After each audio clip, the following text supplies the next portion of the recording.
In this cartoon review, I want to talk about Star Trek Lower Decks Season 3, Episode 8, Crisis Point 2, Paradoxes. Now, we'll be talking about some spoilers, so if you haven't seen this video yet, give this video a like and come back later. The USS Sorrento's finally gets some well-earned downtime as Star Trek Lower Decks Season 3 nears its end of the season. Taking advantage of their time off, the junior officers visit the holodeck for another interactive movie that Boimler programmed. It starts off with the Sorrentos caught in an epic space battle against a Romulan warship, with the Romulans successfully boarding the heavily damaged Cerritos and stealing this MacGuffin type of thing that time travels. Now, in the middle of this big battle, Boimler takes a little break because being called up somewhere else. When he returns, he has a totally different demeanor. Remember, he programmed this movie so they can play out in it. So he gets a love interest that he's not really interested in. Mariner gets annoyed by Boimler, so they go off into their little tangent to the side, while Tenny and Rutherford follow the main action-packed storyline. Boimler and Mariner get into an argument over where the story is going. Mariner later finds out that Boimler's transporter duplicate was killed in a freak accident. Now, Boimler is sort of addressing what is the meaning of life and death and that kind of stuff. Mariner returns to the program, rekindles with Boimler.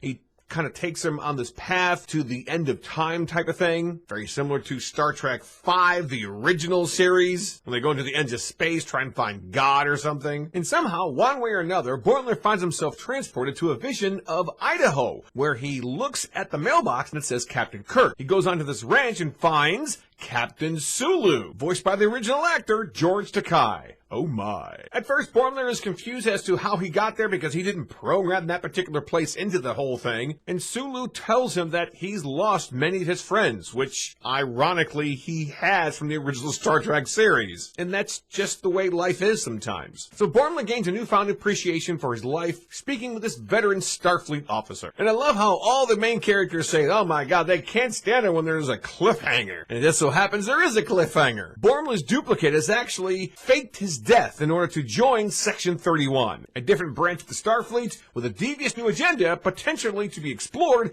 in Lower Decks Season 4. Alright, let's go 1 to 10, 1 being the worst, 10 being the best. I give Lower Decks Season 3, Episode 8 on 8. This was a very good episode, especially when you're bringing guest stars from the original series. So, have you seen Lower Decks Season 3, Episode 8? If you have, leave your comments below the video because I'd love to hear from you. That's all for now. Thanks all for watching. Bye-bye.